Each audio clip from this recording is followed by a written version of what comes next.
ನಮಸ್ಕಾರ friends. Steroids ಮತ್ತೆ ಅನಾಬೋಲಿಕ್ಸ್ ಇದರಿಂದ ಆಗೋ ಉಪಯೋಗ ಮತ್ತೆ ಸೈಡ್ ಎಫೆಕ್ಟ್ಸ್ ನಿನ್ನೆ ಹೇಳ್ತೀನಿ ಅಂತ ಹೇಳಿದ್ದೆ. ನಿನ್ನೆ ಒಂದು ವಿಡಿಯೋ ಮಾಡಿದ್ದೆ.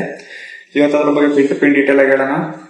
ಇದರಿಂದ ಆಗೋ ಉಪಯೋಗ ಏನಂದ್ರೆ, ಇದನ್ನ ಯೂಸ್ ಮಾಡೋದ್ರಿಂದ ಟೆಸ್ಟೋಸ್ಟೆರಾನ್ ಲೆವೆಲ್ ಜಾಸ್ತಿ ಆಗುತ್ತೆ ನಮ್ಮ ಬಾಡಿಲಿ. ಮಸಲ್ ರಿಕವರಿ ಬೇಗ ಆಗುತ್ತೆ. 2-3 ತಿಂಗಳೊಳಗೇನೆ ಬೇಜಾನ್ ವೆಯ್ಟ್ ಗೇನ್ ಮಾಡ್ಬೋದು, ಮಸಲ್ ಗೇನ್ ಮಾಡ್ಬೋದು. ಇದರಿಂದ ಆಗೋ ಸೈಡ್ ಎಫೆಕ್ಟ್ಸ್ ಹೇಳ್ತೀನಿ, ಕೇಳಿಸ್ಕೊಳ್ಳಿ. Heart attack, liver failure, high blood pressure, sperms ಜಾಸ್ತಿ ಉತ್ಪತ್ತಿ ಆಗಲ್ಲ, ಹೆವಿ ಸ್ಟ್ರೆಸ್ ಇರುತ್ತೆ, ಕರೆಕ್ಟ್ ಆಗಿ ನಿದ್ದೆ ಮಾಡಕ್ ಆಗಲ್ಲ. ಇದನ್ನ ಯೂಸ್ ಮಾಡಿದ್ಮೇಲೆ ಪ್ರಾಪರ್ ಆಗಿ ಡಯಟ್ ಇರಬೇಕು, ಪ್ರಾಪರ್ ಕೋಚಿಂಗ್ ಇರಬೇಕು, ಪ್ರಾಪರ್ ರೆಸ್ಟ್ ಇರಬೇಕು. ಇಲ್ಲ ಅಂದ್ರೆ ಬೇಗ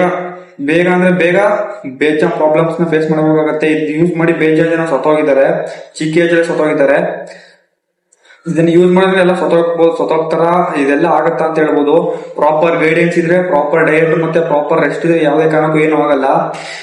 ರಾನಿ ಕೋಲ್ಮೆನ್ ಅಂತ ಇವ್ರು ನೋಡಿ, ಈಗ ಇವ್ರಿಗೆ 61 ವರ್ಷ. ಈಗ ಇವ್ರು ಈ ತರ ಇದಾರೆ. ಕೆವೆಲ್ ಅಬ್ರೋನಿ ಅಂತ ಇವ್ರ ಹೆಸರು. ಇವರು 61 ವರ್ಷ. ಇವ್ರು ನೋಡಿ ಹೆಂಗಿದ್ದಾರೆ ಅಂತ. ಅರ್ನಾಲ್ಡ್ ಅಂತ ಇವ್ರ ಹೆಸರು. ಇವ್ರಿಗೆ 78 ವರ್ಷ. ಈಗ ನೋಡಿ ಹೆಂಗಿದ್ದಾರೆ ಇವ್ರು, 78 ವರ್ಷ ಆದ್ರೂ. ಅದೇ ತರ ಇದರಿಂದ ಯಾರಿಗೆ ಉಪಯೋಗ ಇಲ್ಲ ಅಂದ್ರೆ, ನ್ಯಾಚುರಲ್ ಆಗಿ ಬಾಡಿ ಬಿಲ್ಡಿಂಗ್ ಮಾಡೋರ್ಗೆ. ಯಾಕಪ್ಪ ಉಪಯೋಗ ಇಲ್ಲ ಅಂದ್ರೆ, ಇವರು ಸ್ಟಿರಾಯ್ಡ್ಸ್ ಯೂಸ್ ಮಾಡಿ ನ್ಯಾಚುರಲ್ ಆಗಿ ಬಾಡಿ ಬಿಲ್ಡಿಂಗ್ ಮಾಡೋರ್ ಹತ್ರ ಬಂದು ಅಲ್ಲಿ ಕಾಂಪೀಟ್ ಮಾಡ್ತಾರೆ. ಅವ್ರಿಗಾಗೋ ಪ್ಲೇಸ್ ಎಲ್ಲ ಇವ್ರಿಗಾಗತ್ತೆ. ಇವರು ನಾವು ನ್ಯಾಚುರಲ್ ಅಥ್ಲೀಟ್ ಅಂತಾನೆ ಹೇಳ್ತಾರೆ, ಆದ್ರೆ ಅವ್ರು ನ್ಯಾಚುರಲ್ ಆಗಿರಲ್ಲ. ಸ್ಟಿರಾಯ್ಡ್ಸ್ ಮತ್ತೆ ಅನಾಬೋಲಿಕ್ಸ್ ನ ಯೂಸ್ ಮಾಡಿರ್ತಾರೆ. ಕಾಂಪಿಟೇಷನ್ 1 ವೀಕ್ ಇಲ್ಲ 2 ವೀಕ್ ಮುಂಚೆ ಎಲ್ಲ ರಿವ್ಯೂ ಮಾಡ್ಕೊಂಡು ಬಂದಿರ್ತಾರೆ. ಅದೇ ತರ ಇವರಿಂದ ನ್ಯಾಚುರಲ್ ಆಗಿ ಬಾಡಿ ಬಿಲ್ಡಿಂಗ್ ಮಾಡೋರಿಗೆ ಏನು ಪ್ರಯೋಜನ ಆಗಲ್ಲ. ಇವ್ರು ಎಲ್ಲಾ ಪ್ಲೇಸ್ ಮಾಡ್ಕೊ ಹೋಗ್ತಾರೆ. ಇವ್ರು ಮಾಡೋದು ಇದೊಂದು ತಪ್ಪಷ್ಟೇ. ಸ್ಟಿರಾಯ್ಡ್ಸ್ ಯೂಸ್ ಮಾಡೋದು ತಪ್ಪಲ್ಲ.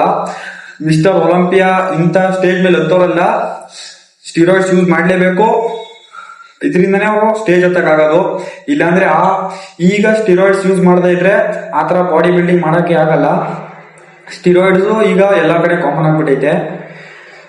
ಅದೇ ತರ ಸ್ಟಿರಾಯ್ಡ್ಸ್ ಯೂಸ್ ಮಾಡ್ಬೇಕಾದ್ರೆ ಪ್ರಾಪರ್ ಗೈಡೆನ್ಸ್ ಇಟ್ಕೊಂಡು ಯೂಸ್ ಮಾಡಿ. ನಾನು ಹೇಳೋ ಪ್ರಕಾರ, ನನ್ನ ಅನಿಸಿಕೆ, ನೀವು ಸ್ಟಿರಾಯ್ಡ್ಸ್ ಯೂಸ್ ಮಾಡದೇ ಇರೋದೇ ಒಳ್ಳೇದು. ನ್ಯಾಚುರಲ್ ಆಗಿ ಬಾಡಿ ಬಿಲ್ಡಿಂಗ್ ಮಾಡಿ. ಇದರಿಂದ ಬೇಜಾನ್ ಸೈಡ್ ಎಫೆಕ್ಟ್ಸ್ ಐತೆ. ನ್ಯಾಚುರಲ್ ಆಗಿ ಬಾಡಿ ಬಿಲ್ಡಿಂಗ್ ಮಾಡಂಗಿದ್ರೆ ನಿಮ್ ಇಷ್ಟ ಅದು. ಇದೇ ತರ ಇನ್ನು ಬೇಗ ಕಂಟೆಂಟ್ ಕೊಡ್ತಾ ಇರ್ತೀನಿ. ಇದೇ ತರ ಕಂಟೆಂಟ್ ಗೋಸ್ಕರ ಫಾಲೋ ಮಾಡ್ಕೊಳ್ಳಿ ಫ್ರೆಂಡ್ಸ್. ಬಾಯ್.